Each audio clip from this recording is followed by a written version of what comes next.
Under the universal background proposal, if Senator Cornyn and if I wanted to buy a shotgun, could I do so without having to go through a background check?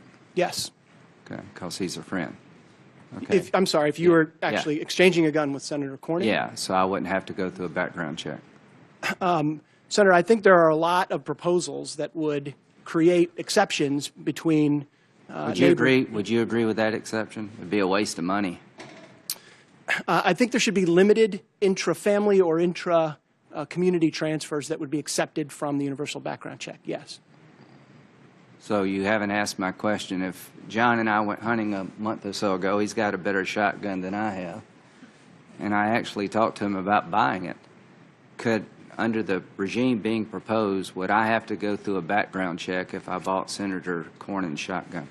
I'm just not specifically familiar, sir, with whether or not the current legislation would require a background check.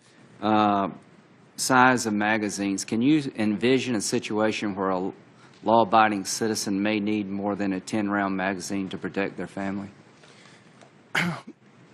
Long and extended clip magazines make it much easier for people to commit more grievous acts of violence. Well, I understand that. Do you agree that mentally ill individuals and felons shouldn't have one bullet? Yes. Do you agree there may be times where a mother protecting her 2 children may need more than 6 if there's more than one perpetrator or the 6 shots won't take the guy down? Senator, we need to be respectful of people's right to defend themselves. Okay, absolutely. Well, the point is I can envision a situation where, like in Atlanta, where the revolver, she had a 6-shot revolver, someone broke into her home, she shot the guy 5 or 6 times, he was still able to get up and go out the door. And they tell me that 1/3 of all assaults involve more than one perpetrator, so I would just make the point that I don't think criminals are going to be limited by any capacity magazine size law. And if you start restricting the amount of a 10-shot limit in some circumstances, that may disadvantage the law-abiding citizen and do not much to the criminal. Now, on the number of people who actually are prosecuted, how many people a year fail the background check? I believe in 2012 it was around 80,000. Okay, and how many of those were false positives? A small percentage. I'm not certain exactly. Okay.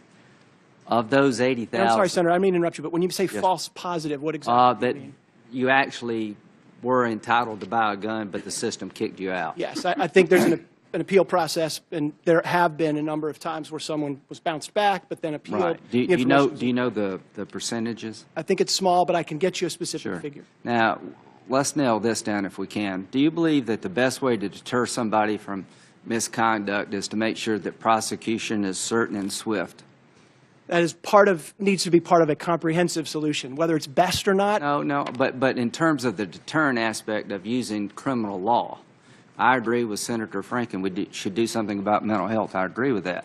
But, you know, I've been a prosecutor for a while, too, in my younger days, sorry.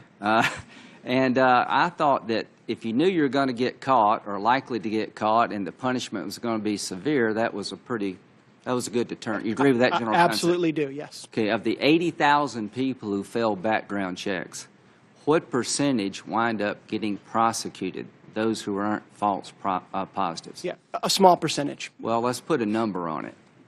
Last year, out of the 80,000, I believe U.S. attorneys brought about 44 cases. 44 is what percentage of 80,000? A very small percentage. Lawyers don't do math very well. And apparently members of Congress don't either. That's why we're in $16 trillion in debt. But I think there are people on my staff that can run the numbers, and I will present it to the committee. The truth of the matter is we're talking about expanding a system where the current system is 0.000 point something. I think we got our priorities wrong. I think we should take the current law and enforce it. Thank you for your time.